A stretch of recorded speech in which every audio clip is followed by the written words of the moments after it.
So, VK on the beat, check. I'm in Toronto where you wanna get a city love. I'm from Toronto where you wanna get a city love. I'm in Toronto like we wanna get a city love. My city love me back for my city love. Welcome to episode 1415 of Toronto Mic'd, proudly brought to you by Great Lakes Brewery, a fiercely independent craft brewery who believes in supporting communities, good times, and brewing amazing beer.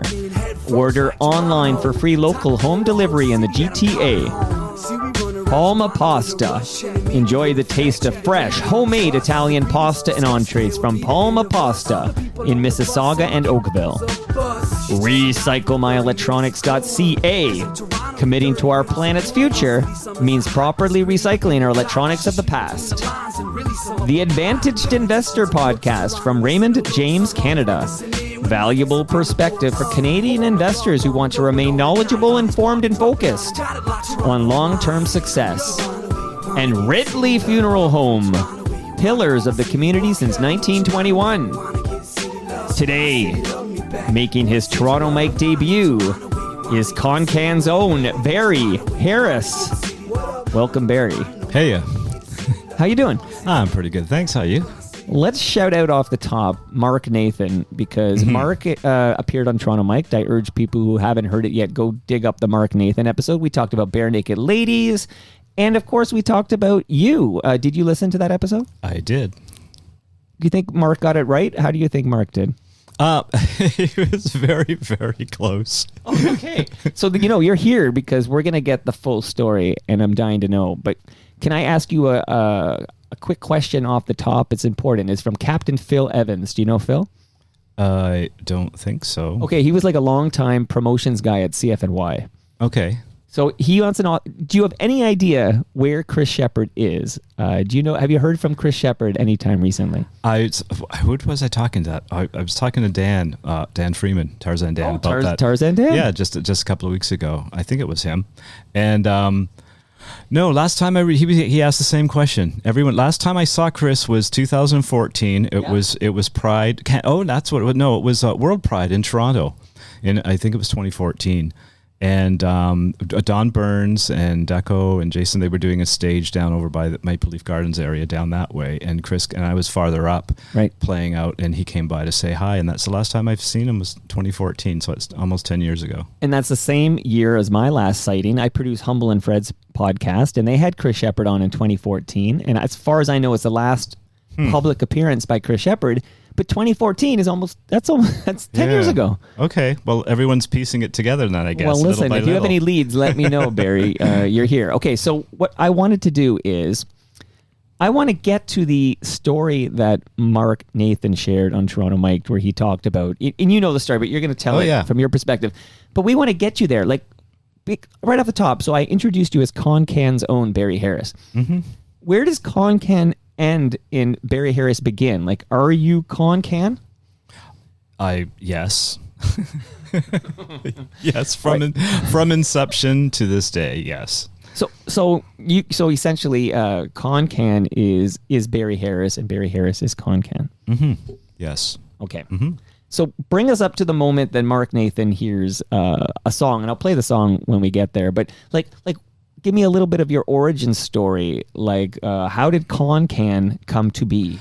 Well, I've told typed out the big story on Sonfax, and but basically I wanted to make my own record. It was the MIDI era, so it was the beginning of the MIDI era, 87, 88, and I met Tom in Toronto in 87, Garenser, who had his own studio at his parents' place in Hamilton. Okay, so I would go down there every weekend. I was working at Star Sound Records, and they also had their own little independent label that they hadn't really done much with. Only one of the other guys that worked there.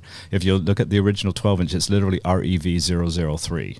Okay. And so I said, I want to make my own record. And they were, why would you be into putting it out? And they said, yeah, sure, why not? So I was going back, creating this, knowing I was going to go on that label as an indie label, had their support. Yeah. So I went back and forth and created this little that I had in my mind. I hadn't written the lyrics yet. I hadn't even had the name Kon Kan created yet. I was just making a record, and I'd bring it to cassettes each weekend as it was growing and developing into, I didn't know where it was going or what it was going to happen. And I'd just say to Tom, give me your biggest drums. Okay, let's go. We had all this Kid in the Candy Store so I was doing all this stuff with him throughout and building it and growing it. And eventually, then I met Kevin, who I felt at that time had the right kind of voice I was looking for, and this droney, type, New Order-ish type vibe voice, and put him on it.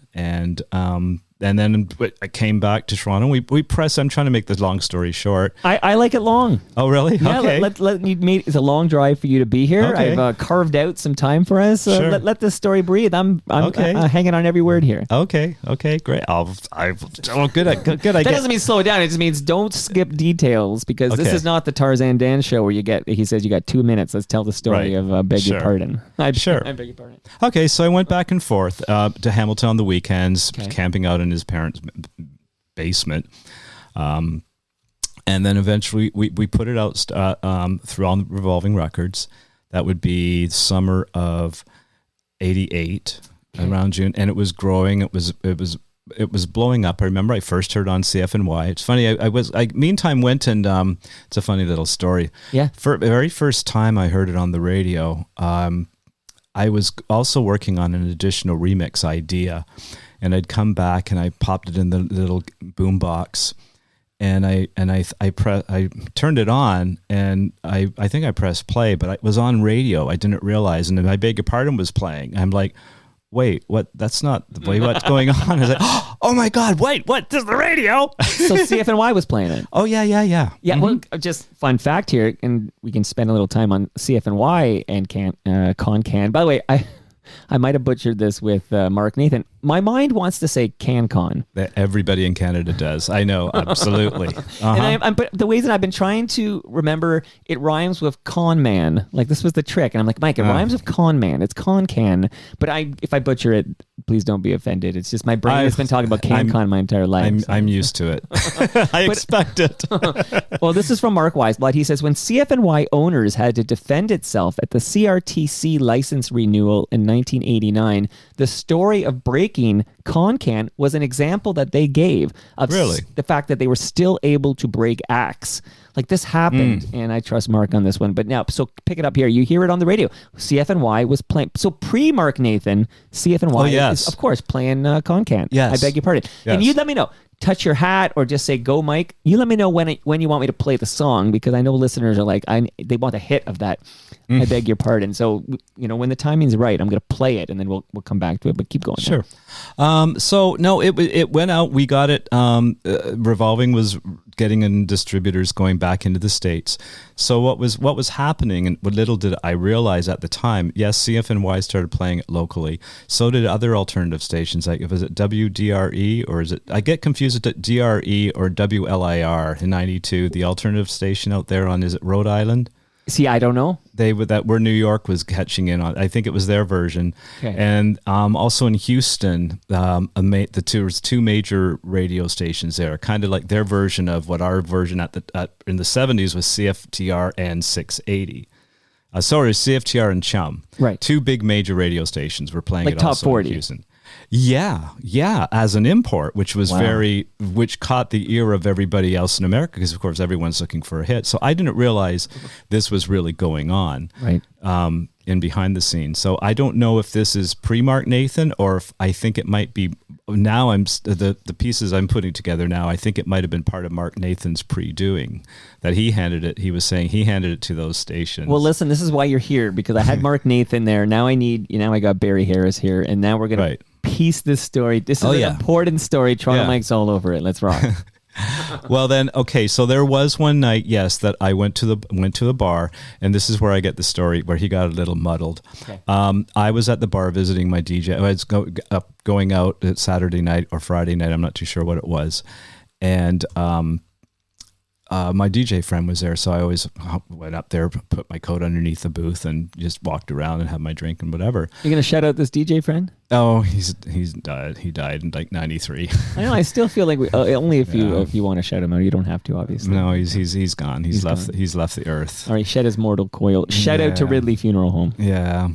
So and he's the one who told me, hey, there's a guy, or I can't remember when I was checking out or whatever, ready to leave. He said, oh, there's a guy here that he's from New York or whatever. He really likes your record and he wants to meet you. I told him that you were here. So that's where I met Mark, was in the booth. And he said, I don't want to come across as a big cigar, how do you put it? Something to the effect of a big cigar smoking executive guy, but I really love your record. And I'm hoping to take it back. I work for Atlantic. He probably handed me his card. And Atlantic Records in New York. And if I hope I can get everybody else to love this record as much as I do back at work, and keep in touch. So he heard I Beg Your Pardon, and he's like, what is that? That's a hit. Like, he just heard a hit. I think that's when he did hear it, yes. And I think the next day he did go into the record store. Yeah. And of course, the record store owns the record. So everybody that works there, we're pushing the crap out of that Right. record, right? Everybody is, right? So, So this is like Young and Wellesley? Or Young in College? I college. used to go there, but College of Wellesley. Just south of College. Right, okay. Yes, I know it well. Yes. Yeah. So, and I guess that's what he did do. He took a whole bunch of copies and took them back to Atlantic. And then I found out, I remember it was the Record Rack in Houston. We're doing it as an import, and they're the ones that got it on their station or something. I'm not too sure, because a lot of people say different stories. I've heard a few different stories, but I was talking to them somehow, and they said, hey, do you know your record's being played on the radio station here? And I'm like, what? So Mark calls me up to doing it, because I was also working at Star Sound, and at that point, 12-inch records and 12-inch were selling really, really well. So I was kind of working at wholesale, trying to sell it to other record stores for them. Like, we were buying lots of bulk records. And he called me and said, hey, I'm just checking in. Just wanted to do a check-in call. How's it going? I said, hey, guess what? It's charted. It's been playing in Houston. He's like, what? I'll call you back. Click. Because I didn't know. I was just like naive guy, right? Yeah, you'd only know, I guess, when 102.1 played it, because you could hear it. Yes, yeah. And you'd probably have friends who are like, hey, they're playing your song. Well, you can't, when you're 28, your world is Southern Ontario, you know? Right. You really can't comprehend what's outside of that world so much. Right, in the pre-internet world, that was your universe. Okay, I got to play it, though. Can I play it? And then we have lots to pick up on the other side, but yeah, sure. I'm itching to play this song. Okay, it still holds up, catchy as heck. I played it in the Mark Nathan episode. Here we go.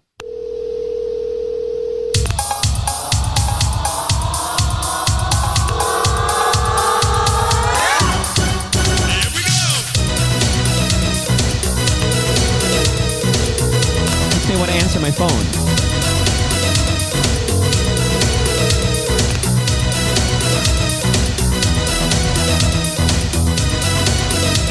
There once was a time and there once was a way.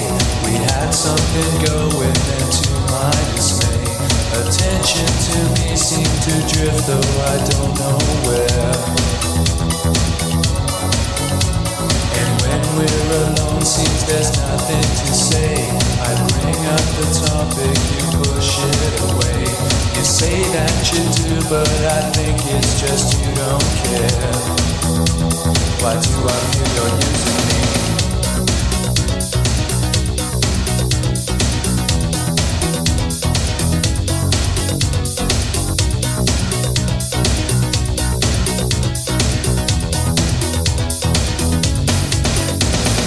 Are we an item or are we just two? I need some commitments, all I ask of you. Your lifestyle can change, don't be afraid what you think's in store. I know what's on your mind, you've got lots to lose. Your shallow acquaintance is what's there to choose. You won't get too deep even though I'm worth so much more. So think about it carefully.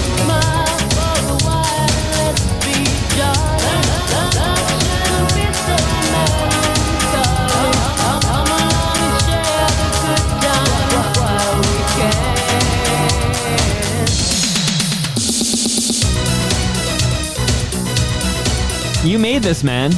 I know. I was just listening to this. I haven't really listened to it this closely on headphones, and I'm kind of thinking, gee, pretty damn good for the very first record I ever made. Yeah, like, okay, so these samples, you got to clear these samples, right? Does that carve into the the cash flow when you got to do that? Like, I'm just curious how that part works, that mechanism. Well, yes, it does. And at the time, though, it was also 88, so you really have to go back into the area. Like, I mean, pump up the volume, bass, how low can you go? All these UK records, like there wasn't any kind of sample clearance stuff going on. The word I never hadn't even heard of the word interpolation until like 95. That wasn't even a word that people used. Right. In a lot of things that back then too. But I did approach Sony in New York. I got the name of the guy that I would get it cleared from. But once again, in those days, I still think I must hold the world record for the biggest sample ever put in a record. Like having the whole, what is it, the bridge of the Rose Garden here? Right. But when it did get signed to Atlantic, like no one at Sony that summer would call me back because it's just a little record out in Canada. What do they care? They got a hell of a lot bigger fish to fry than getting on the phone with me and working out anything. Right. So, but by the time it went to Atlantic Records and they were interested in it, then yeah, it was time for them to listen. Atlantic and Sony worked it out. Okay, and worth noting, of course, that you win a Juno for this song. Yeah. Where's that Juno today? In my basement. Okay, but is it on display or is it in a box or something? It's in a box. Okay, that's a sin right there. Okay, shout out to the Pet Shop Boys. You got to get that thing on display somewhere. That means something. I know it does, and I've got lots of records from the Thunderpuss days as well. But I displayed all that stuff, but for me, I don't know it makes me feel stuck in the past, and it makes it feel difficult to kind of move forward. So if I look at all those things, I don't want to look at something like accomplishments from 30 years ago that are constantly in my face. It kind of like, oh, and also it actually gives me anxiety because it's so hard to match that kind of stuff. I was going to think, like, you don't want to be that like Al Bundy from Married with Children. Like his life highlight was high school football game, right? You know what I mean? Like it's like you don't want to have that. Oh, I peaked early. And, yeah, you know what I mean? Right. Exactly. Their presence kind of makes me feel sad. It doesn't motivate me. It's like you're in your late 20s and you did that, and you're like, I'm still creating good art. It's like but that moment though, and just for the record, when did you come up with the name Kon Kan? And I'm assuming it's a play on the term Can Con. I keep saying. Well, that's another CFNY story actually, because around that time. I remember it was May Potts, and she was on CFNY at the time, and they were submitting independent records. I don't know if it was a competition or what they were doing, because they all had the Casbys. Oh, well, they had the Casbys for sure as well. Yeah, and I remember one day she said, "Well, because I'm going and developing this record bit by bit, weekend by weekend, right? Just not really building knowing it. Yeah, absolutely, just building from an idea. Okay, well, it was time to now. Well, who am I going to call this by? Right. She said."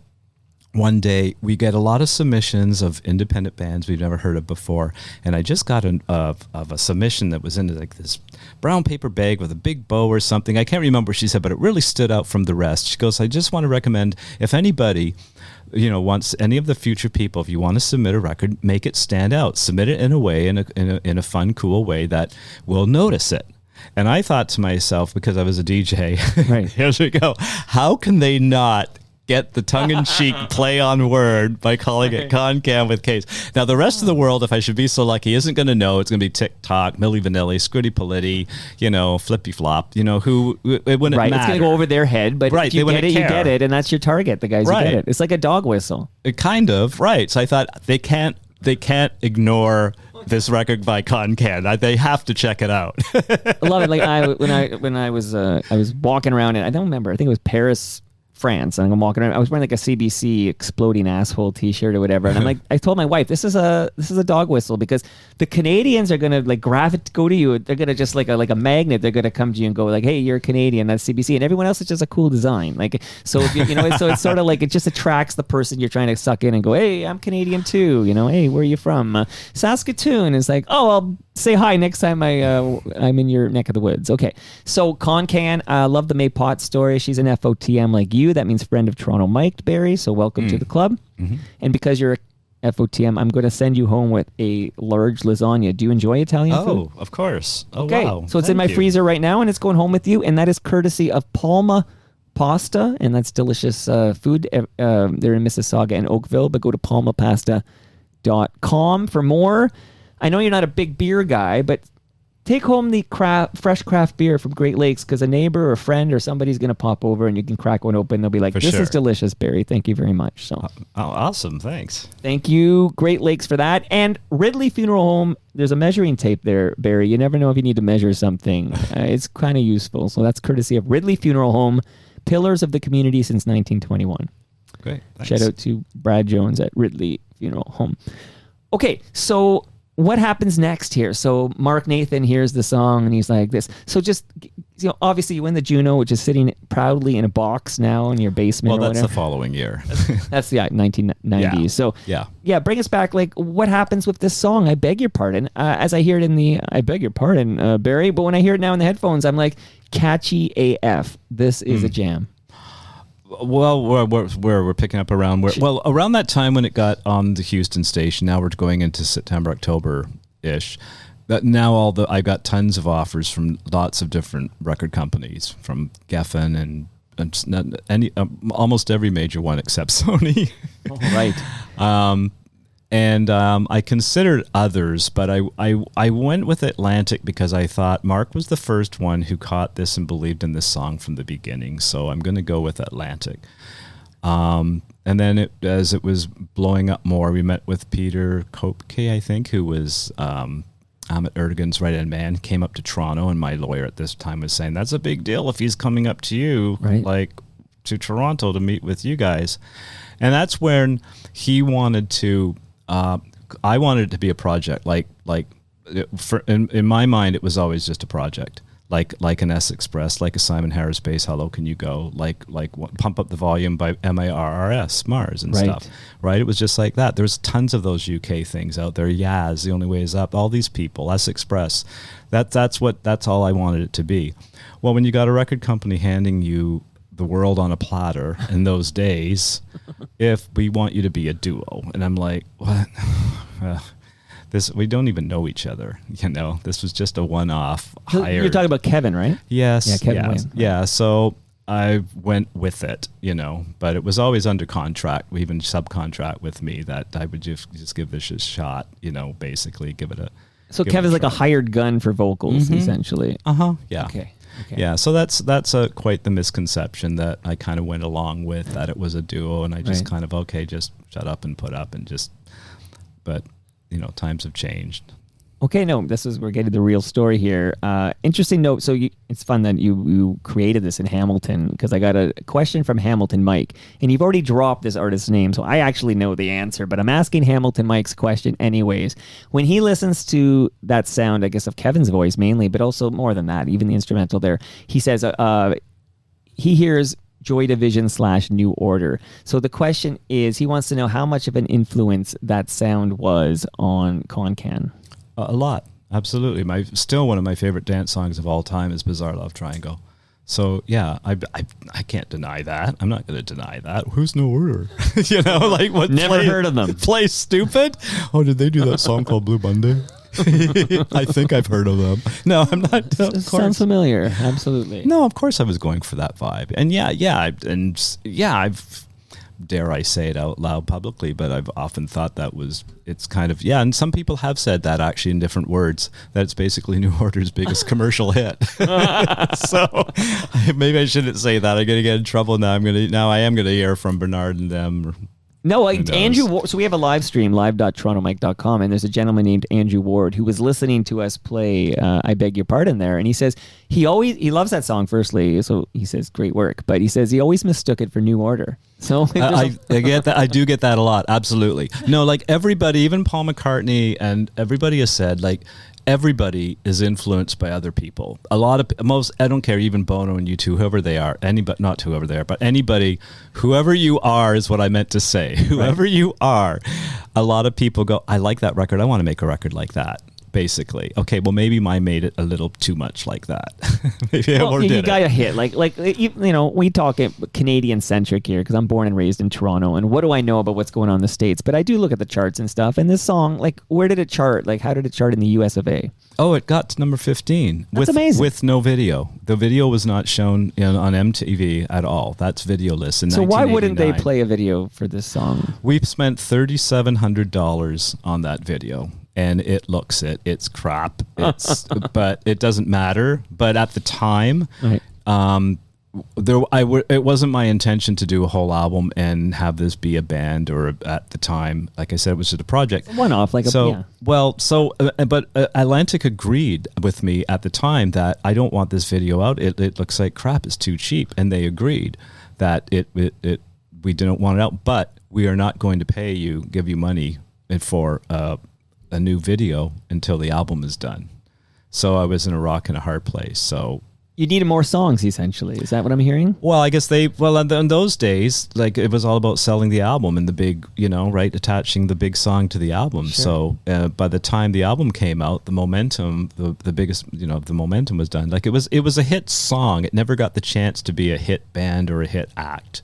It was basically very much a hit song. There wasn't a lot of visuals attached to it at that time because there was no YouTube until 2005. Oh, yeah. You're, So you're in the by late 80s here. Yeah, by the 90s, that song was done. Like, no one in the 80s, even Bon Jovi, they weren't working in the 90s. Or if they weren't working very much.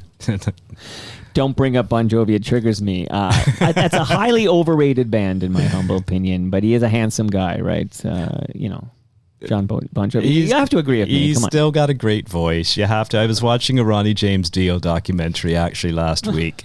And yeah, he's never been my cup of tea. But you hear that guy's voice and you go, okay, Always. I don't have that voice. Maybe I'd have a hit. you if got to I- give him respect. They're still great singers. All right, It doesn't matter if you hate the genre. Well, to bring it back to CFNY, as I often do, but Ivor Hamilton is responsible. The man responsible. I don't know if you know this, but when it was Air Canada Centre, there was a banner for Bon Jovi, like, hanging from the rafters of Air Canada Centre, and that was Ivor Hamilton, who was a CFNY guy in the 80s, who was responsible for that because he was working for UMG, and anyway, they were one of his artists or whatever. So the Bon Jovi banner flew in the rafters of Air Canada Centre thanks to Ivor Hamilton's doing, their former CFNYer. So now happily retired. Okay, so you needed more songs. You've got this worldwide hit on your hands. I beg your pardon. Mm-hmm. I saw in the UK it was a big hit. Top 5, I think, in the UK? Yeah. Wow. Yeah, for a couple of weeks. And according to my research, a top, you said 15, you said, in the States? Is that what you said? It peaked at number 15? Uh-huh. On the Billboard Hot 100? Yeah.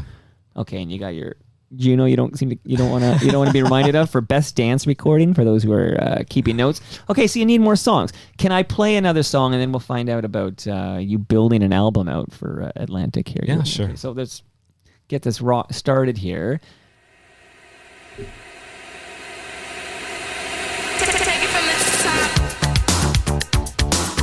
Another catchy song, by the way. You just were able to put together catchy songs, man. Kon Kan. Just recognize hooks, I guess. Well, hanging around all those 12-inch singles you were listening to. Uh-huh.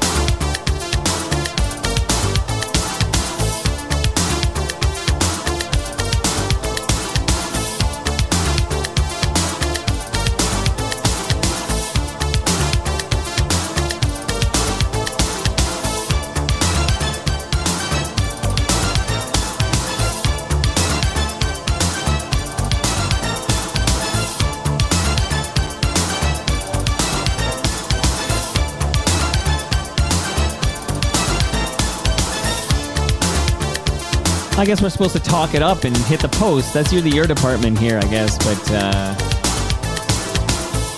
it's coming soon. This is why I never worked in radio. But they cheat, They know when the vocals come in. So. Oh, this threw you off? I was just it threw me off, but I don't have the countdown timer here.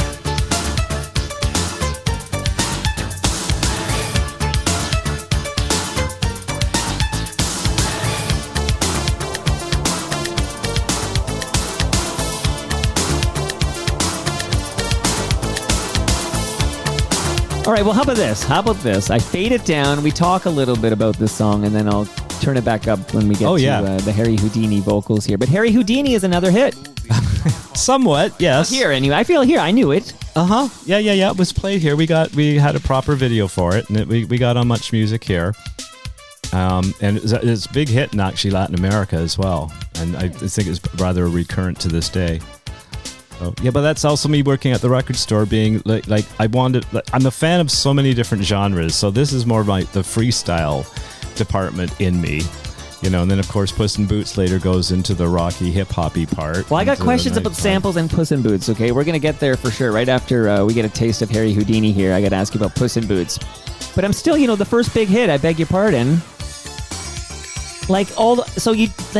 There's so many samples. Like if you start to comb through it, like you're even that theme music's from the Magnificent Seven. Like and Cam Gordon, when he heard you were coming on, he sent me the link to He sent me Disco Hotline, National Lampoon's Disco Hotline, and I'm listening to that. And I'm like, okay, there's a lot going on, and I beg your pardon. Way beyond Lynn Anderson's "I Never Promised You a Rose Garden," which is obvious. It's even that's obvious, but there's a lot going on there. Like.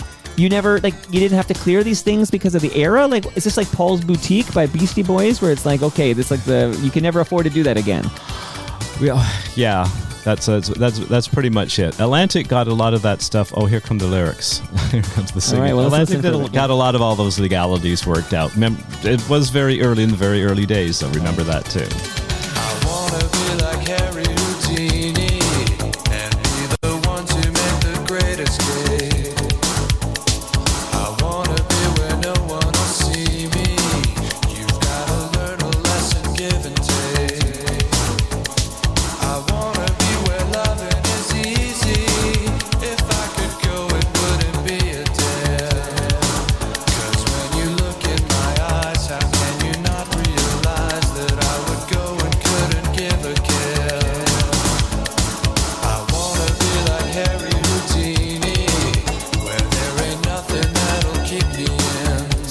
How's your singing voice? Like, if you could get, you don't need Kevin if you can do this, right? How's your singing voice? It's fine. It's fine. Absolutely fine. Yes. No, I'm on two of the tracks. Okay. Move to Move and Am I in Love? Move to Move was kind of at least it seemed like a hit from where I was sitting. It's the one that got away. It was like the last gasp off that album that Atlantic gave a shot for at radio, and it was just starting to get some radio ads, and they dropped the ball. It was like, So Atlantic dropped the ball? Yeah. Remember Mark was telling me, like, hey, we just got a really big station. It was Philadelphia or something on Move to Move at the end. But Atlantic's enthusiasm was starting to dwindle at that point. Because they were expecting, of course, that when you got something as big as I Beg Your Pardon, they expect you to do it again. Of course. If not bigger. And anything less than that, I guess at least that's how it feels. Well, listen, more sampling here. Okay, so, or interloping, and I can't tell the difference anymore. But okay, I'm going to ask you another question from the live stream, which is, they were big in the clubs in Montreal. Was it like that in France? I guess just if you could shed a little more light on like the international success. You mentioned kind of big in Latin America, but like, tell me a little more about how you were outside of Canada. Well, I remember there was the European charts in Billboard at the time, and that was actually higher than the UK. That went to like number 3, and I think that represented Europe and Germany and Italy and probably France as well. I believe it's everywhere. It was everywhere. Because when I saw the SoCan radio play stuff, it was like just Mozambique. It's every countries you hadn't even heard of. So. Yeah, when you're watching the Olympics and then they march out and you're like, oh, I didn't know about this country. It happens to me every couple of years watching the Olympic opening ceremonies. Yes, I beg your pardon, just seeped it everywhere. Yes. Wow, good for you, man. It was pretty mind-blowing, yeah. It's mind-blowing. And we're not, by the way, once we finish the Kon Kan talk, you mentioned Thunderpuss, but I think there's more mind blows to come. I'm very much, so don't worry, it's not all Kon Kan. We don't have to get off black cars here, but coming soon. Okay, so Move to Move was the name of the album. Mm-hmm. And we talked about, this is Harry Houdini, and we talked about the first big single, I Beg Your Pardon, and then you were talking about Move to Move. And I'm going to play, if you don't mind, I'm going to play a little Puss in Boots. And then talk to you about some of these samples or interpolations. You'll tell me the difference as we get there. But these are some big jams, okay? So, whose voice is that, by the way? Oh, that's Julia Waters. Oh, yeah. The Waters sisters. If you Google them, they're like very famous LA singers. I think they're even on Thriller. They're Wow. they're big time, and she just rocked. She just nailed that. Did a good job there. Oh, yeah. All right. Puss in Boots time. Woo! I don't think you wrote that, Barry. I'm sorry. It sounds familiar to me. Well, no one gets that little intro. Everyone gets the immigrant song, but no one gets the what good times, bad times. Right. Maybe you can talk over this and shout out all those samples here. Yeah, so good times, bad times, and then we got immigrant song. The immigrant song by Led Zeppelin. This song does not contain any samples, believe it or not. Oh, so it's like recreation? Everything is recreated. Even these boots are made for walking. That's like an interpolation. Is that what we call that? Yeah, I guess that would be. Yes, just a new song within a song, basically. Right. Yeah. Okay. Why do we tell each other lies? I thought you knew it when I said that I would call. And this is more Kevin. Was it easy to work with Kevin? You just say show up in the studio and sing this, or what's the deal with Kevin? Pretty much. I gave him some lyrics to write on this because this to me was just kind of a DJ throwaway song, just kind of like putting on my DJ hat more on this. I said, you want to write some verses? We just have to tell the other side of the story of these boots were made for walking. So what inspired her to say that? You have to tell your side of the story. Whatever, Who's singing that Nancy Sinatra part there? It's not Nancy. No, it's not. That was a session singer that Mark, I worked out, co-produced this with Mark Goldenberg. And I can do the but he did it. I just let him do it. And he knew a session singer, and she came in. She literally held her 6-month-old or 1-year-old baby in her arms while she was singing it in the studio. And she just had that boots made for walking, just that attitude. Sure. She just had that attitude, and we're like, fine. And I think the same. We brought in a stand-up bass for the doom doom doom doom doom. Yeah, that's not sample. That's replay too. It's like when you hear, Mary Clayton came and did the Gimme Shelter part, she was 8 months pregnant or something like that. Did you hear that a cappella when it was out? Yeah, a cappella? There's the hitch and the voice. It's amazing, right? And you hear the guys in the studio on the other. Yeah, he goes, in the way in the other side of the glass, right? Yeah. She's screaming that out. Well, wow. I think Mick literally goes, yeah, or something on the track. Yes, you can hear it. Yeah, I love it. I love it. Yeah, absolutely. And we got the tequilas in here. Just for us. I only knew tequila from Pee Wee Herman. Right. I didn't, the Champs tequila. Well, what's this again here? So who's this? His name at the time was Bronx Style Bob. I brought in, it was Africa Bambaata's son. So he brought in the rapper, and he's doing the scratching because I wanted it to be real and legit. And they were in LA, and we made this in LA. And is this what? And what version do you have here? This sounds. Why does it sound? Well, what I did to make it sound sampled is I literally. These boots are made for walking. We literally, I said EQ it like it's an AM radio, and we'll edit it in to make it sound so everyone. And obviously it works. A lot of people believed it was a sample. But then I remember Mark got some complaints on radio. Said, "What's wrong with the boots are made for walking part?" So we had to take it out and make it just sound normal. So that suddenly, what I just heard there sounded like you had the original Maybe I do. FM sounding. I know people. Where'd you find that? Barry, I know people. You know that I'm well connected here. And you're here because thanks to the Mark Nathan story. I'm I got to talk to Barry Harris, and you're such a good guy to come here. So again, we got lots of ground still to cover. But thanks for doing this. Great to get out of the house in January. He needed some lasagna. Okay. So your Star Sound, that's the name of the record. I used to go there all the time, and I just want to point this out. So this is my 12-inch single of Let Your Backbone Slide by Maestro Fresh West, which he did finally sign when he came on this program in 2016. But I bought this in 1989 at Star Sound. I have a story to tell you of that. Okay, now I'm going to put it back and listen closely. You got my attention. Let's go. What I did in Harry Houdini, there's a section that I had where I sampled more Grandmaster Flash White lines. So I went freeze, rock, rock, rock, rock.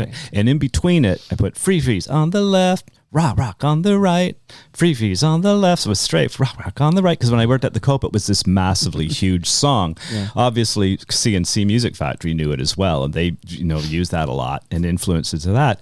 And Mark hated the section. He said, that's just before the he hated it. He said, would you just chop that out, please? And and what happens? Maestro Franz 6 months later, or at the same time, uses strafe, set it off and it's a big giant hit. And it's just one of those things. That's funny. I feel like, damn it, I should have fought Mark on that, because that was really good. Now in hindsight, that's good street cred to have that attached to and just give you some street value, which I was losing that street sense as your whole world blows up and you're globally, and now you got to make an American top 40 hit, and just your whole life changes, and you just, you know what I mean? You just kind of give in a lot more easier, thinking, well, I got Atlantic Records, I can't piss them off, or they won't want to work it, I better, you know what I mean? You're balancing acts between disagreeing with them and going with the flow to make sure that they, you're working with them. So blah, blah, blah, blah, blah. Anyway, Maestro, you won. You won this time, Batman.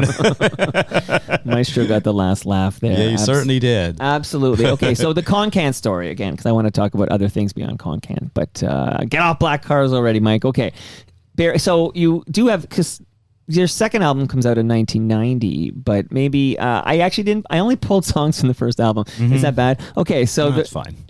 So maybe give us a little more about what happens after that album, Move to Move, which came out in 1989. Like, what happens to Kon Kan after that?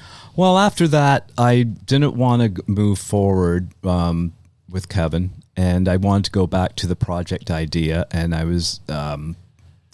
knew at this point I could sing, and probably should have sung I Beg Your Pardon stuff from the beginning, but hindsight's 2020.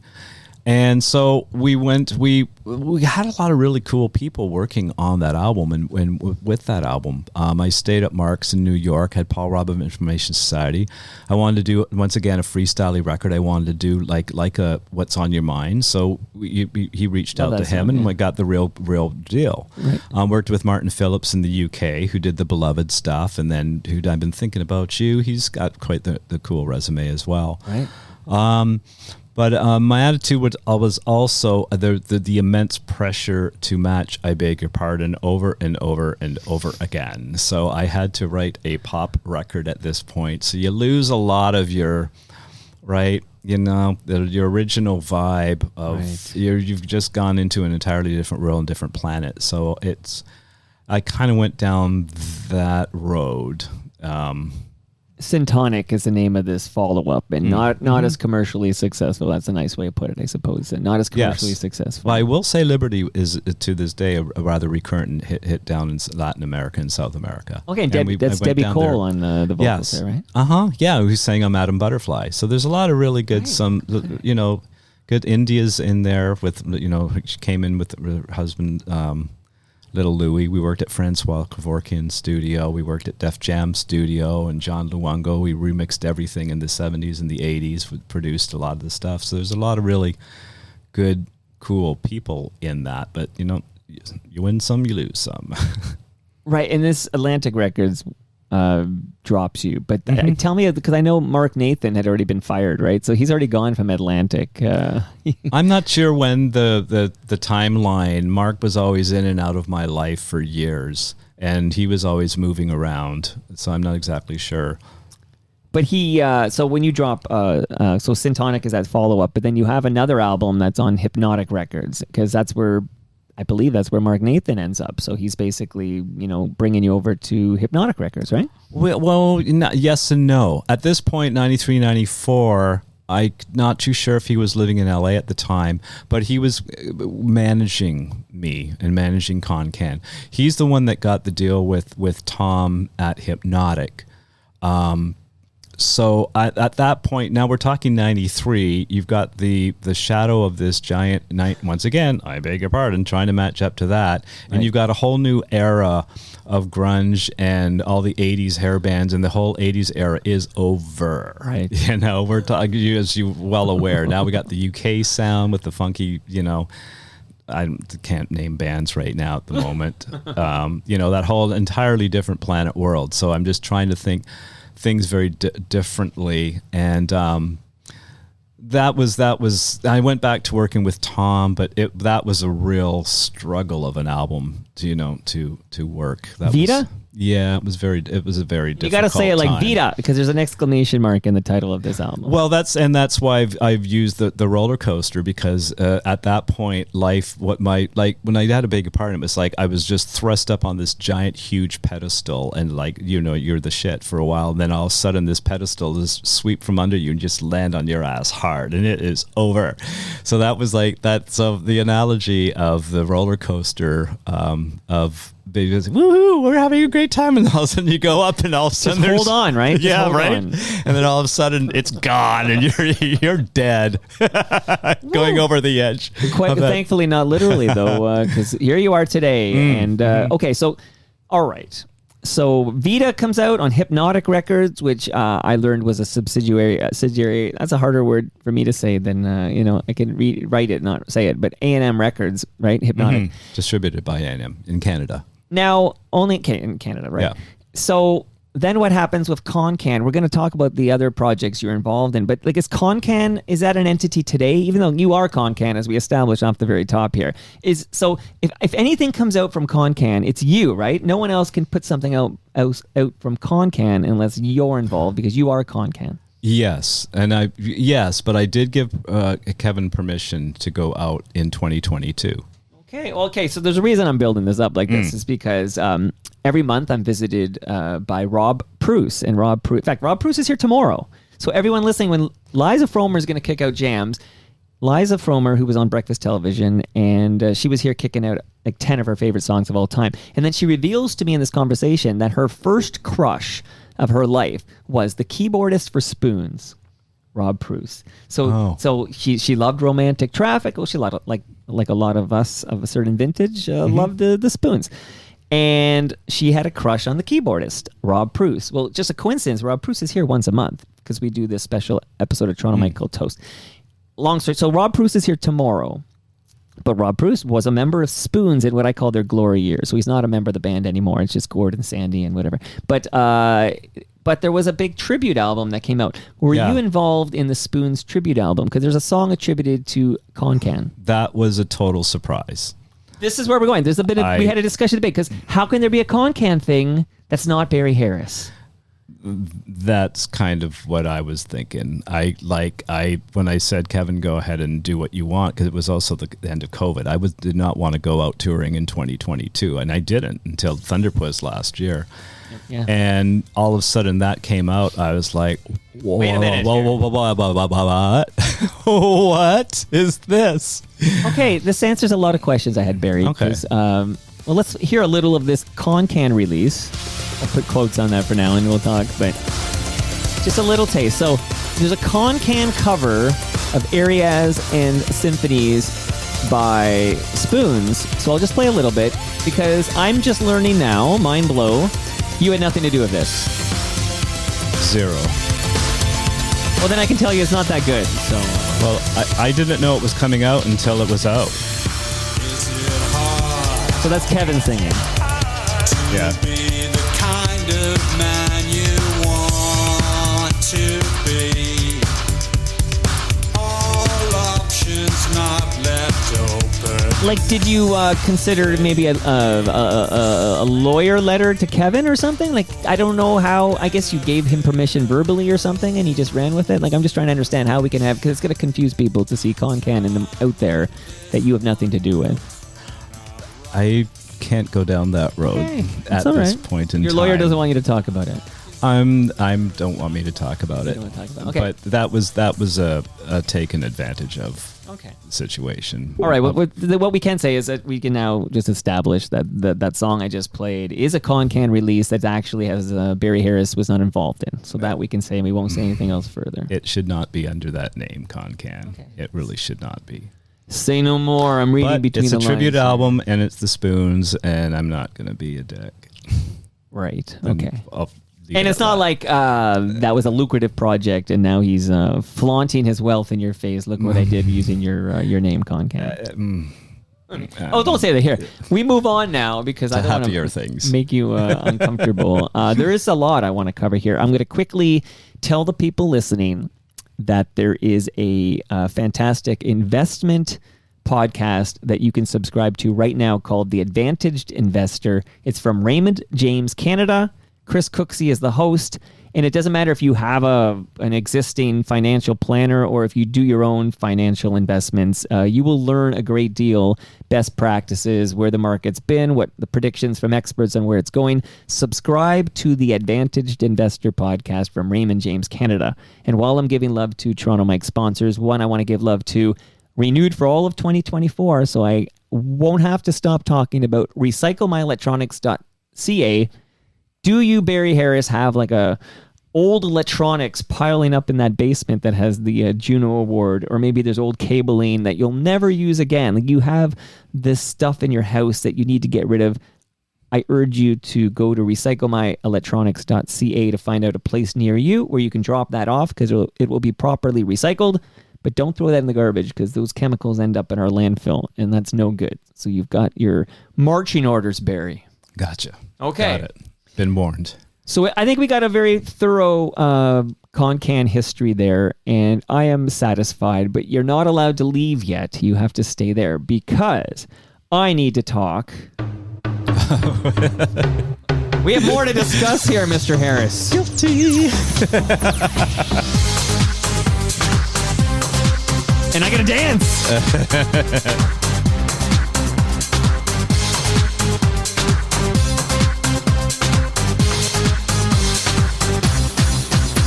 Friday night, you and your boys went out to eat. Then they hung out, but you came home around 3. You did. If 6 of y'all went out, then 4 of you were really cheap. Yeah, 'cause only 2 of you had dinner. I found your credit card receipt. It's not right, but it's okay. I'm gonna make it anyway. Pack your bag up and leave. Don't you dare come running back to me. It's not right, but it's okay. I'm gonna make it anyway. Close the door behind you, leave your key. I'd rather be alone than unhappy. Yeah. Okay, we've established you are, at least you're supposed to be, Kon Kan. But you're also 50% of Thunderpuss. Yes. So tell me how Thunderpuss came to be, who's the other 50%, and what is this catchy AF remix I'm listening to by Whitney Houston? Talk to me. Well, but there's another Mark Nathan route, as in ROOT. Yep. Chris Cox, when I was working at Syntonic, when I was at David Morales Studios down at Times Square, and it was the New Music Seminar Week, and Chris was working for Hot Tracks, a DJ service, and he had, I think, had done a re-edit of Puss in Boots and wanted me to hear it. And somehow he had met Mark. So Mark brought him in to meet me back in 1990, the summer of 1990, when we were doing Syntonic. And of course, me being a DJ and working at Star Sound stuff, I knew all about Hot Tracks and DJ service and everything. So I was very savvy on all that stuff. So over the early years, 92, 91, 92, 93, I had Chris did some remixes of Sinful Wishes while Mark was managing me. And we became friends because Chris was very much, I'm not a technical person, I'm creative. But when it comes to being in the studio and hooking up and the reel-to-reels and stuff, but Chris is very technical, and I just I've got lots of ideas, as you've heard, by the time I have to spend an hour to get the tape synced to the computer and the MIDI channel, blah blah blah blah blah. So anyway, Chris and I became friends. I was like, help me, I can't get this figured out. So I would be calling him in Tulsa. And he'd help me a lot with getting stuff hooked up and synced up, and then we'd end up we slowly became friends and started laughing and giggling on the phone, and had a very twisted sense of humor that we both you know what I mean? Get that, like that little ad, get who gets you. You know, we really got each other very well. Sure. And then Giorgio Moroder he somehow met Giorgio Moroder, who brought him out to LA, and he started his own indie label. So fast forward to 98 and 96, 97, 98, around that time, and I was doing some work for him on their independent label. So and then he brought me out there, and that's when I moved to LA. And I was just going to work with him on his indie label, just me. They were doing like Eurodance stuff at the time, which is a piece of cake for me to do. Right. And I went there with the intention that I'd just kind of be their staff writer, producer, co-producer thing. And Thunderpuss was like our little alter ego with the two of us working together. And by mistake, I wouldn't say, well, kind of by mistake, it blew up. Like we got an offer. Mark gave us Billy Meyer's "Kiss the Rain," and that was a big hit in the clubs. And then Arista Hosh Gorelli comes into the picture and it says, "Who are these guys? I need fresh blood for Whitney." And we got offered the Whitney gig. I'd been in LA for moved there in January, and by October I was doing Whitney Houston with 98. That fast is how that propelled. So I've often felt like it's like, I call it having the ball of success. Like I had the ball of success handed to me with, I beg your pardon, and I ran and eventually fell and tripped with it. Yeah. So when the ball of success happened again with Whitney, I was like, I'm going to run with this. As I've learned from my mistakes, I am going to stay street savvy. I'm just going to stay very New Yorkish. I'm not going to, I'm just going to run with this ball and hold it tight as long as I can stand to do it. Smart. Like there's so many major artists that you were remixing, dance hits for. So Whitney Houston. Now so in this process, do you ever meet Whitney Houston? Very quickly, yes. Okay, you got a moment with her, and does she know you're the you remixed? It's not right. But it's okay. Yeah. It was just a very quick, because it was just like the movie. She's just getting pulled back all over the place, back and forth from everybody. So we got that quick. Oh, you're Thunderpuss, so nice to meet you. Click, flash, click, and then she got pulled away. And that was our moment with her.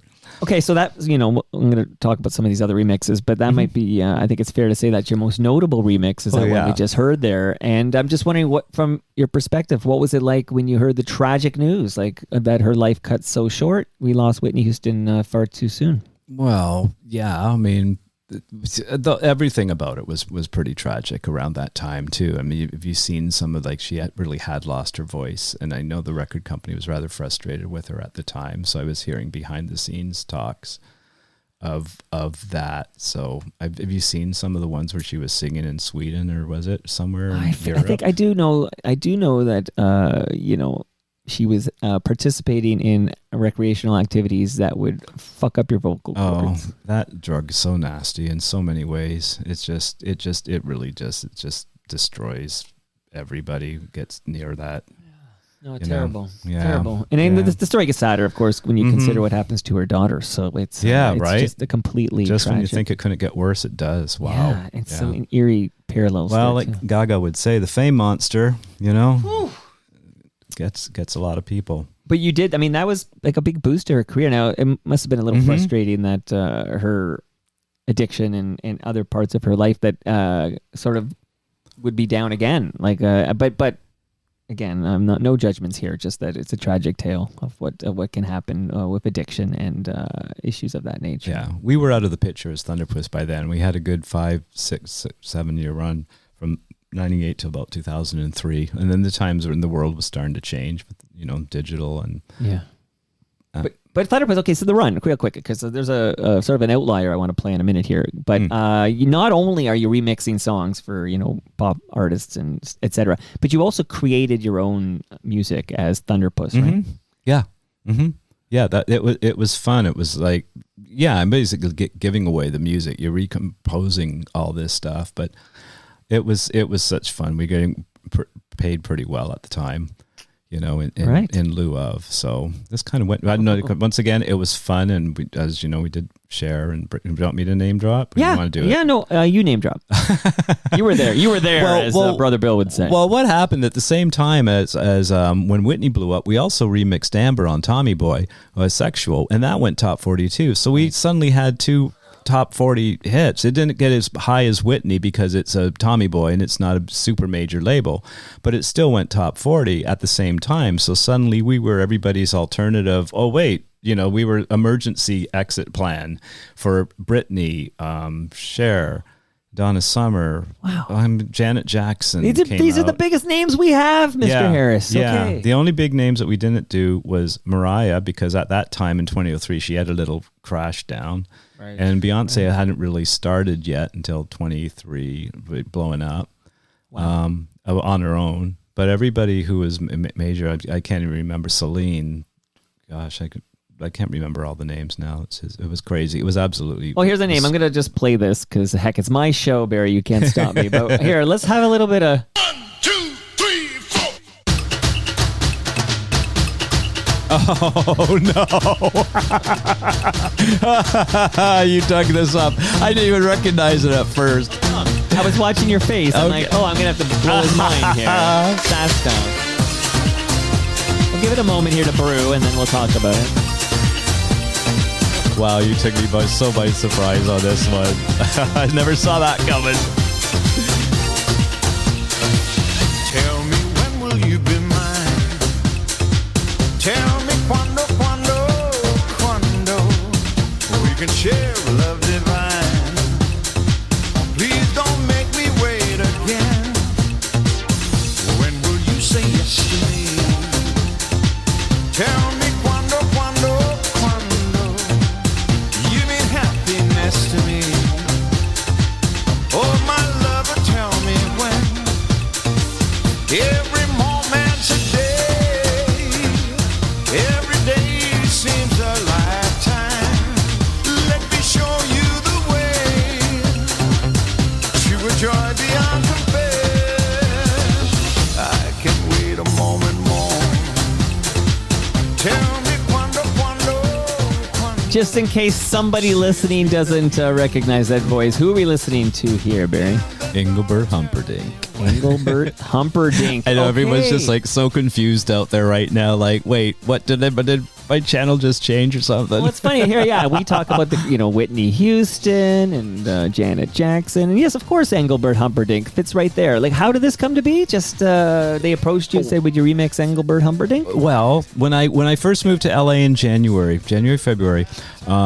Thunderhit had done a Summer and Giorgio Moroder record, and I remember, and I was driving into work, which was in Hollywood, and they broadcast like Chris was also on the dance music station, so they were interviewing him from, I think it was New York or wherever the Grammys were that year in February, and Thunderhit won because they put out the record, the Donna Summer record of Carry On. And it was, for some reason, at that moment, I knew I had this big rush of, oh my God, this is all this. The future is going to look. I don't know what this means, but there's something magical about to happen. So that was before all this stuff happened. Now, Engelbert got wind of that. Thunderhit had won the Grammy in the dance, and he had wanted his son, who was managing him, reached out to us, said Engelbert wants to do a dance album. So that's basically what we did spring and summer of 98. And he wanted to recover and do all the songs again. And it was a challenge for me, but I really put on the thinking cap of working at Star Sound, trying to do all these different types of genres on, okay, what record would suit this and what would suit that, the song, and having to reconfigure and rethink everything. So I was doing every typical different type of dance genre that I could think of come up with. It was quite the challenge of an album. But well, the way I look at it, if the KLF can dust off Tammy Wynette and have a hit, like, you know what I mean? Like, I'm pretty sure, I still think to this day, going back to that again, I think I inspired them to get the real deal Tammy. Previously with I Beg Your Pardon. Oh yeah, sure, okay. But I want to tell you a cool... Tell me anything. That little cool Engelbert. He, at the time, lived in the James Manfield house with the heart-shaped pool on Sunset Boulevard. Wow. Which was next door to the Playboy Mansion.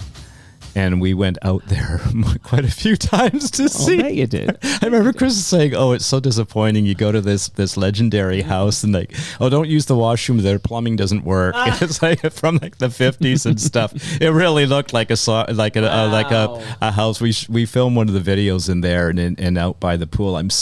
I wish it was so. It was not cool to be going there with like a. What's an Insta camera? What do you call it? Disposable camera and start taking pictures, right? It's just like you got to kind of keep your cool and not turn into a tourist, Right? Act like you've been there before. Yeah, right. It's like, oh, it's not a big deal. Okay, so we talked about the current status of Kon Kan, and it sounds like it's a little muddy, but we're not going to delve into that any further. But what is the current status of Thunderpuss? The current says Thunderpuss. Well, we were kind of like all this stuff. There's a lot of stuff like I'm still involved with. I put on the back burner.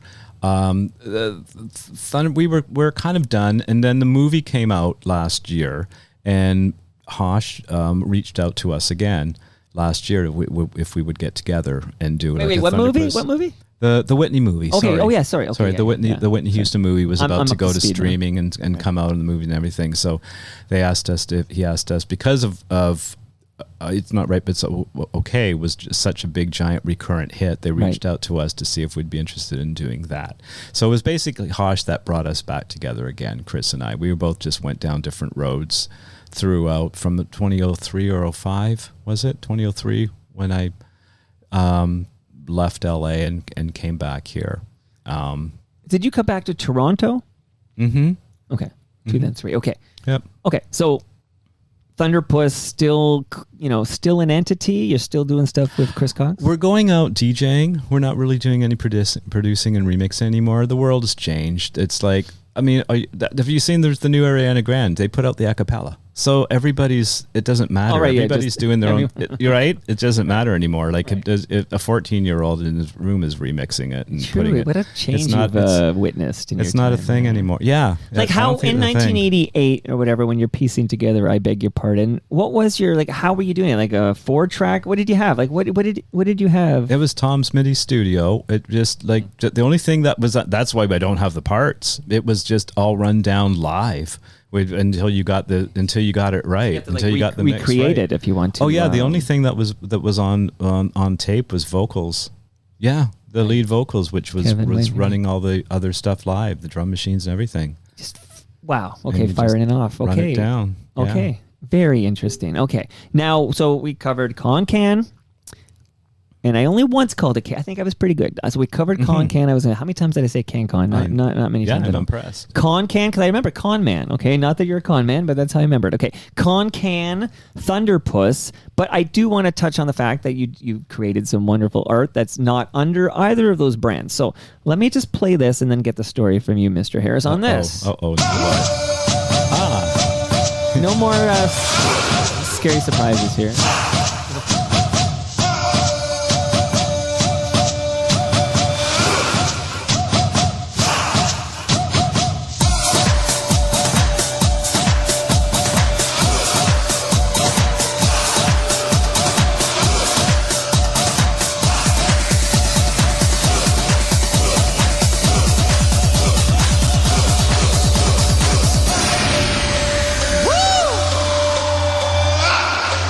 Well, all right. How y'all feeling tonight? Y'all feeling good? Well, I'm feeling mighty good tonight. But you see, baby, it's a little hot in here. In more ways than one. So I've got a little proposal to make to each and every one of you here tonight. I think it's time that we all go dive in the pool. Y'all wanna go dive in the pool? I know y'all wanna go dive in the pool. Come on! Come on! Let's go! Let's get soaking wet! Gotta wait for the Let's Get Soaking Wet. Yeah. And whose voice is that? That's Pepper Mache. Now I brought her as a session singer to do a lot of backgrounds for even some of the remixes of Thunderpuss at the time. I met her in '98. And just her personality, everything about her. I remember the first time I called her up. I was like, "Hi, Pepper, it's Barry." She didn't even know who I was. She goes, "Baby." Like right away. Just like what she's like. Pepper mache is a great handle too. It's like paper mache. See, it's pepper mache. Yeah. So she was a lot of fun, and I brought her in.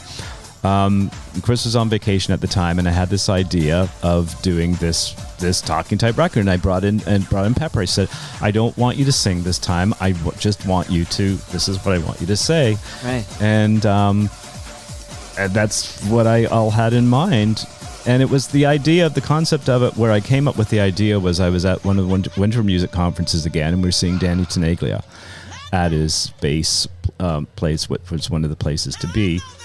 And he was using this digital scrolling to talk to the audience, because club DJs do not get on the microphone, or did not get on the microphone. And people's like, "Oh, look at that! That's so that's so cool that he's kind of talking to the crowd." I said, "Well, not really." Then I thought, well, what if there was a record that did it for the DJ? If they wanted to see y'all having a good time, like let's make a record that they'll play the record to find out instead, so they can still stay cool Sure. and not get on the microphone and have a record that does it for you, basically. And this is what I came up with. And this song, people might recognize it from a certain television show. Oh, that Queer as Folk as well was out at the time. So did they reach out to me? I think that reached out to me around the time when it was just coming out, or it had just come out. And it was, a lot of people thought it was their theme song for a while because they were using it at the end credits, I think. Well, it's fun. I gotta say, this is a fun jam. Like when she, when you get that, let's get soaking wet. It's sounds great, man. It's very cool, very cool. And she's a good job. You put it together very nicely. So, we'll let it wrap up here. Hold on. Wow, and that's credited to Barry Harris, so no fancy name for that one. No. I remember I shopped it at Nervous Records at the time, and they were like, "Well, why don't we put out like the Club Kids or something?" I was like, "You know what? I'm not doing that anymore. I'm going to take the chance. I'm going to put out as my own name, featuring Pepper now. I've done all this work and all this composing as Thunderpuss behind the scenes. No, I'm putting out my own record under my own name. I'm going to have the guts and the balls to do it. Screw it." Okay. And I don't know what this means, so I'm going to pretend it's a big deal. But you won an ASCAP Rhythm and Soul Award for that song? I know. That was really weird. So first of all, tell me, like, is that a prestigious award? Like the leg lamp in Christmas Story? Like, tell me. Well, ASCAP kind of. Rhythm. Okay. Well, kind of, yeah, because like Roberta Flack was there. It was in Atlanta, Georgia. Wow. It was like maybe I was the only white person. I'm not too sure. In a 5 mile radius, but I never really crossed my mind at the time. I thought it was very. I've really felt like this is so unworthy to be here. Just this song. How y'all feel out there? I thought, this is not. That wasn't work. That wasn't creative. That wasn't. I guess it was in a way, but I almost felt embarrassed about getting that. I thought there must be some mistake because. There's a lot more R&B soulful songs that are more skillfully and craftfully written than something as silly, goofy, fun as that. It was just a fun, silly, goofy idea, That's but this how I award, looked at what it. is it? Is it a plaque? Is it a trophy? It's a plaque. Yeah. Is it hanging somewhere, or is this in the same box as your Juno? It's in the same box. Okay, as I the was going to Juno. say, like, if this, but it is really nice, like an ASCAP award, all right, kind you of know thing. what? Yeah. If you could only it's keep nice. one, okay, your 1989 Juno or whatever, or your 2000 ASCAP Rhythm and Soul Award, like if you could only keep one, which one do you keep? Well, I do have the answer for that. Then that would be the Madonna. Oh, that's right. I forgot. We did Madonna too. Yeah. Don't forget Madonna. This is a big name to forget. Yeah, okay. that I do have. The greatest, the GHV2 thing. That is on a big poster size, and that is on the house, on the wall in the house. Yeah. Okay, that one was worthy. Yeah. But what award was that? Is it just is it like what is that exactly that we're talking about? That's on the. You won an award for the Madonna remix. Well, like a gold record. Okay. Because what song? we did Don't Tell Me, and we did the GHV2 mega mix that she put on only as a promo. Now that was a really big deal at the time. It was Jennifer Lopez was on with Carson Daly on MTV, and they were putting out the GHV2, and Carson Daly asks Jennifer Lopez, so who are these guys? Who's Thunderpuss? And he goes, oh yeah, the big deal. They're remixing everything. It's like, okay, we have arrived. Yeah. We have arrived. That's a big It's like deal. move over, Swedish factory. We're here. Well, Thunderpuss that is was here. pre Max that. Martin, pre that. Yes. Yeah, Okay. we are pre that. Sweden took over. Okay, amazing. So I got to tell you, Barry, I really enjoyed all of this. Now this is the mop-up moment here. Like anything I missed that you want to highlight here? You drove a long way. What's next for you? Are you working on anything you want to tease? Just curious where you're at. Where I'm at now is returning to Kon Kan. Got a band together, and Kimberly Wetmore, who I'd worked with since 95, 96, even on the Out of Control Euro-y stuff as well. She's such a great singer. She just doesn't sing. One of those singers like Julia Waters and Debbie Cole that just sings and they're just on key and sound beautiful every time, and they don't even, it's effortless to them. It's so great to be working with Kimberly again. And we're going to be playing, I should tell you that we're going to play Ground Control April 5th on Queen Street, Parkdale area. Oh, cool. Yeah. Yeah. It's kind of a first short time. bike ride for me. That's amazing. Oh yeah. I've not played Toronto since I figured we did Electric Circus in 94. So it's been literally 30 years. So I'm looking forward to that. That's a long time. Yeah, it is. Yeah. Okay. Now, did you redo Sinful Wishes with her?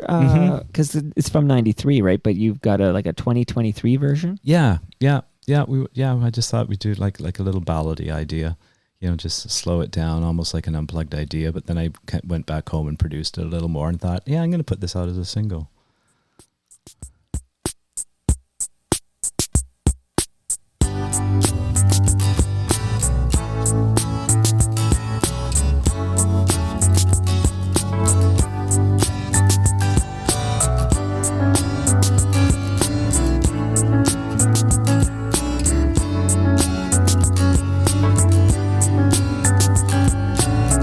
I feel good, I feel right, I feel that I'm on an illegal high. And this is your voice. Something's Yes. wrong. Certainly, this doesn't happen to me easily. Modern love, maybe so. Only time will tell, as we all know. Had enough long ago, but I was wrong because now I know that I go to bed with sinful wishes. Yeah, I go to sleep with sinful wishes of you. The Moonlight Mix. Kimberly Wetmore. And you there. You know what? You never needed Kevin. You know this, though. You never needed Kevin. I feel like we could have done I Beg Your Pardon with your vocals. But okay, I digress. But okay, this is what's going on right now, man. Okay, and you're going to play again. This is cool. This is Yeah. amazing. I love this. I like doing things I've not done before, changing it up, and I just kind of go where the wind takes me. Leaving your comfort zone. Yes and no, Okay, why not? Yes. Now I was about to play some Lowest of the Low, but now I'm intrigued. So why the no there? Oh, what, leave it my comfort zone? Yeah. Oh, well, what, Like going out? you said, okay, so doing things I've never done before. That's different than leaving your comfort zone. Well, yeah. No, because it's more if I've had it, been there, done it, did it, type attitude. Okay, and on to the next thing. And if it's something I haven't done in a long time, I'll go, oh, let's try that. Just do that again. I haven't done that in a while. I'm just very ADHD, all over the place kind of guy. You'll notice even the Move to Move album, there's so many different genres on there. And I could have made 3 more, I beg your pardons. It was hard for me to do. I couldn't actually. I'll tell you, there's a little tidbit. We toyed with the idea at the time of doing Saturday Night by the Bay City Rollers. I beg your pardon. But that just the lyrics were just so bad. We couldn't 80s that up. We couldn't make it sound cool.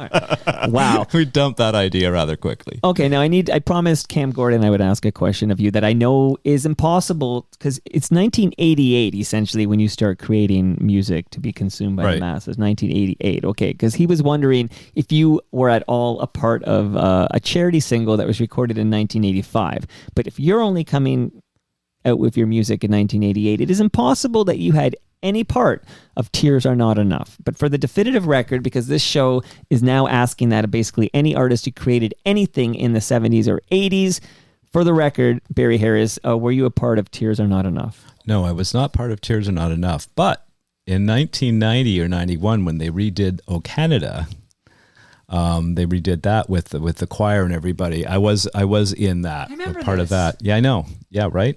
I know. My mom died about 5 years ago, and she had all this stuff and all this memorabilia stuff, and it was in Maclean's magazine. I was a picture of me and Sue Medley, and was it Patty Jeanette or whatever? I remember Dan Hill was behind me in that choir. I forgot all about that too. It's like, oh yeah, that never really.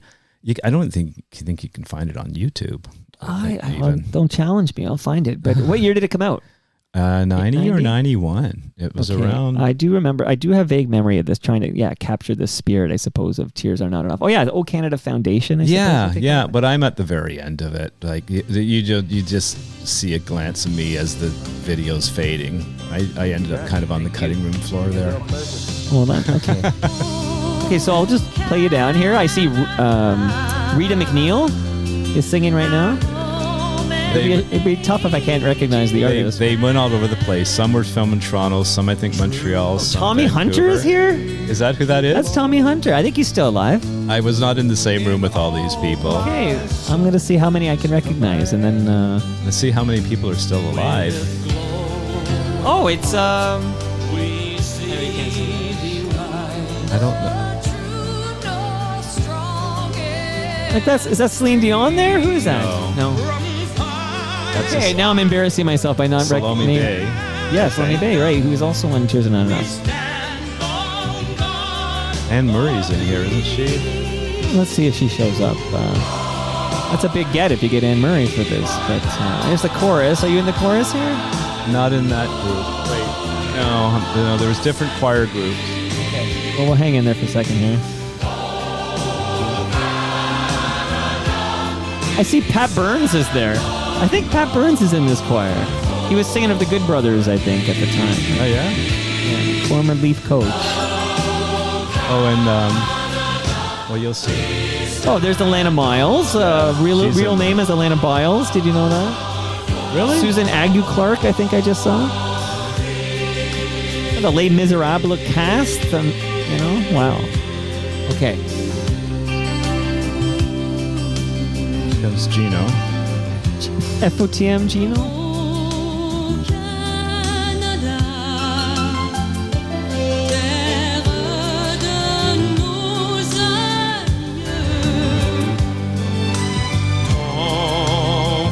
Quebecois artists? I guess this is the Montreal crew. Absolutely.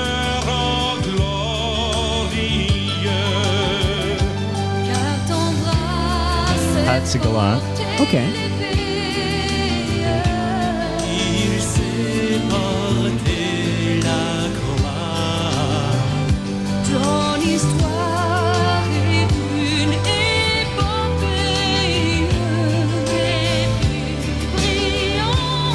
I'm surprised I don't think Celine is in this because she hadn't blown up in the States until like 93 or so. Right. But she still would have been big in Quebec at the time. Yeah. At bits. Right.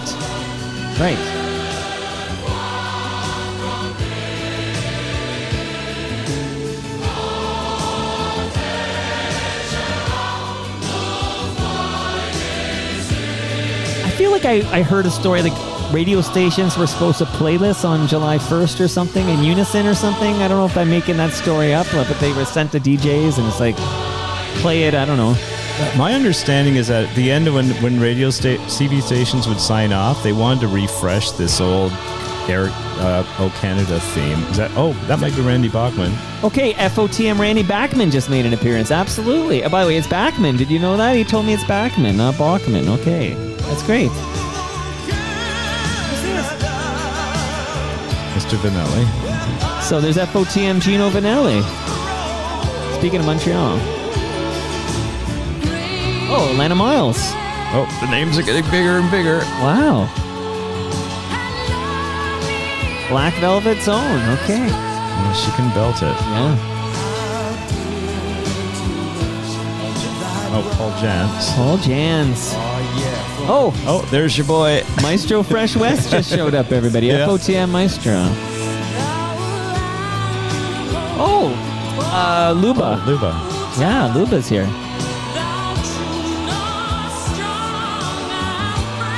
Wow.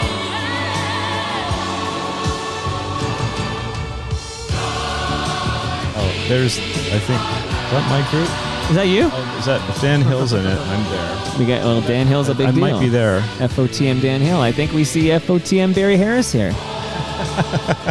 All right, we're all winding down here, but this is a good way to end the show. You know, like when stations would sign off and you'd hear it back in the day. This is signing off Toronto Mike, episode 1415. We're going to hear Old Canada here. Oh, Molly Johnson, everybody. FOTM Molly Johnson just made an appearance. Wow. You know. Can we get off black cars already? Wow. The Helix guy? Helix, yeah. I think that's the Helix guy. He's also an FOTM. Okay, this is a... All right. Oh, there I was. Okay. So, if you're watching at home... Wow. You know what? Who needs Neil Young and Joni Mitchell and Geddy Lee when you have this crew here? Good on you, man. Okay, O Canada Foundation, 1991-92. And Barry, thanks for doing this. That was incredible. Oh, what a deep dive into the history of Kon Kan and Thunderpuss. And we can all jump in the pool now. It was fantastic. And don't leave without your lasagna. And we have to take a photo by the Toronto Tree. That's what Dave Thomas is calling it, the Toronto Tree. So make sure we do that. But thanks for carving out a good almost 90 minutes of your life. Really? Today. Yeah. Oh my God, time flies. Well, you had a busy career, and you're not done yet, right? You're not done yet. An hour and a half to get to talk about myself. Yay. Oh, was I supposed to record that? I'm sorry. I thought it was a private conversation. But, and as I said that, I had to go quickly check. I did record it because it'd be one of those not so funny jokes if I didn't. And that brings us to the end of our 1,415th show. You can follow me on Twitter and Blue Sky. I'm at Toronto Mike. How can we learn what's going on with Barry Harris? What's the best way?